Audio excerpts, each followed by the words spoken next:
I feel like they've done the Kemper pretty dirty over the last few years.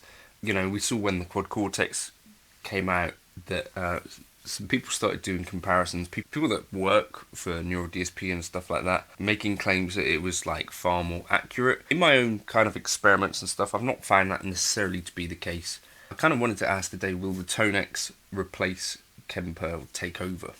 This channel is supported by TrueFire. TrueFire is an online library of lessons from some of my favourite players. There's thousands of lessons on there. You can use the promo code JNC40 to get 40% off of any of their courses.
I think gear demos in YouTube land sort of exist in a little bit of an isolated bubble, and where we're talking about comparing stuff, quite a lot. I think out there, most weekends, you're going to see so many Kempers, and on tours around the world. And I don't know, maybe you're still using a Kemper. If you are, leave a comment below.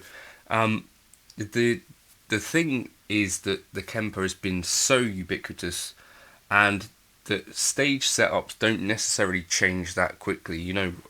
Obviously, for people like me in a bedroom, changing a rig is quite straightforward.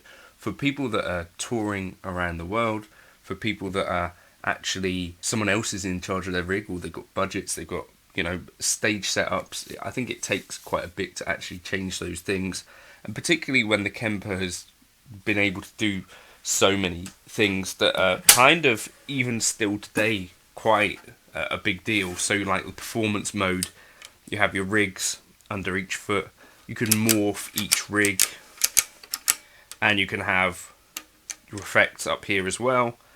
You could have like a performance per song, with all different kind of tap tempos, or you could have a performance which covers your entire kind of gig. I think this is still one of my favourite actual layouts in terms of things. I guess one thing like the Helix might have an advantage, or the fractal stuff. Scribble strips would maybe make a nice kind of complement to this. I don't think I'd be able to see this screen particularly anymore. But that's really the point for me, is that the Kemper has been able to do so much for so long. I think it's going to be a slow taper off if things do taper off. The Kemper design itself, on the site, you can see that they kind of put together in 2006 is when it seems like Christoph did a drawing of what the Kemper would become. So it's coming up to sort of 20 years conceptually, and it's been over 10 years where it's actually been out in physical form. And in that time, like, a lot of other things have come out, but I'm not sure that anything's like obviously like surpassed it very obviously. Let me know your thoughts on that in the comments. I feel like in terms of effects, in terms of tones, the Kemper, you still see people say, well, I think the amps in the Kemper sound best, that sort of thing. You also see people say, other not so kind things about it. But anyway, the ToneX stuff, I do some videos with IK Multimedia, and I've been actually quite excited about what it means. I think there's a gap for ToneX at the moment, though, and that is something that could do like the all-in-one kind of solution. At the moment, what ToneX really kind of is on these things themselves, the physical things that you can take to the stage, you've got compression, reverb, a gate, and the amp itself within this, which is pretty cool. And I really like the idea of the mini format. That makes it a really decent kind of backup, a really decent practice rig, or integrates as part of a pedal board really nicely. I also had the kind of the bigger pedal as well that they sent me. There's kind of a gap. They have done with Amplitude and with the you've seen the space pedals and the reverb pedals and the delay pedals. They have actually got quite a big array of effects and stuff that they do, but there isn't a sort of all-in-one kind of solution, which I think ToneX would need to really kick over the edge and replace the Kemper. You see, after many years, Kemper listened and made a smaller kind of unit, the Kemper Player, but I think there will be a demand for ToneX to make some sort of bigger unit, I think. The software is pretty good, although yesterday it crashed my DAW. However, I do think the ability to run the thing in the DAW is part of why many more people are going to kind of discover the ToneX stuff than the Kemper. I feel like the Kemper, people must still be buying them new, they're still making them, but I feel like it's a little bit less discoverable now.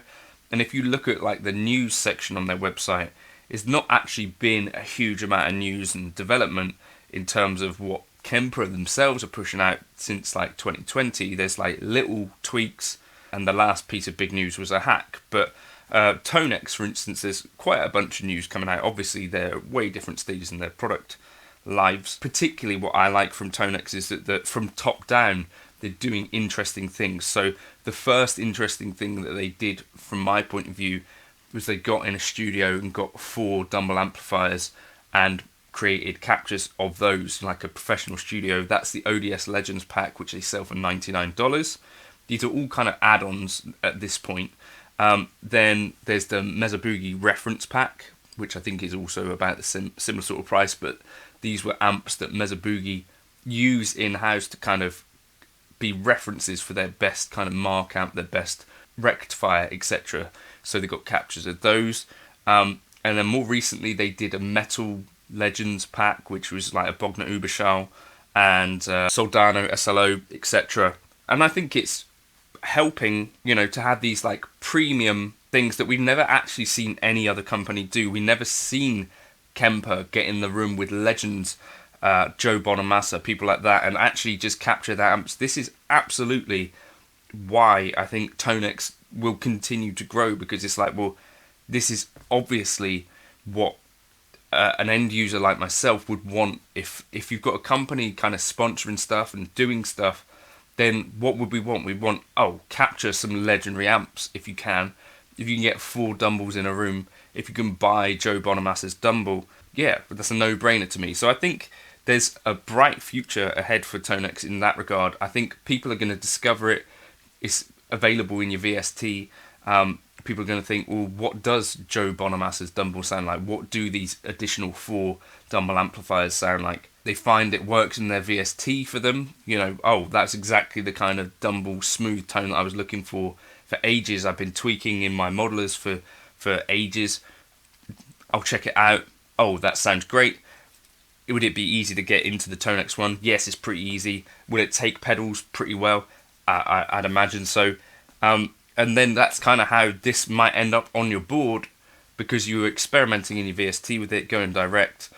And yeah, I think that is, for me, why the ToneX 1 kind of and the ToneX stuff is going to have an interesting future potentially. In terms of news, in terms of what's going on, in terms of development, there is more to talk about the ToneX than with the Kemper. But it's still going to take a while, I think, before you start to see these all over the world and, you know, in racks and that sort of stuff. And I do think they're going to need some sort of flagship, I think, a bit more like a Helix, a bit more like a Kemper. I wonder if there'll be something like that coming from ToneX at some point. Personally, I'm pretty sure they're going to be coming out with more of these kind of flagship kind of capture sessions, which I think actually does create quite an interesting proposition. Let me know your thoughts in the comments. It's not something that we ever saw Kemper do, like getting 4 Dumbles in a room or whatever, going into these legendary studios. I've not seen them do that much. Some of the most legendary amps ever made, and we're going to create a tone pack out of it. I didn't see them do that, and I think that's quite an interesting thing that IK Multimedia have kind of led the charge in. And I personally feel that that's exactly what end users like me would want. It's like the thing, access to that kind of thing is exactly what a company might have that an individual kind of profile creator like your Tone Junkies, your Michael Britt, etc. might not have access to these Dumbles and things like that, and huge budget. And that's what I think is interesting and maybe might tip ToneX over the edge eventually.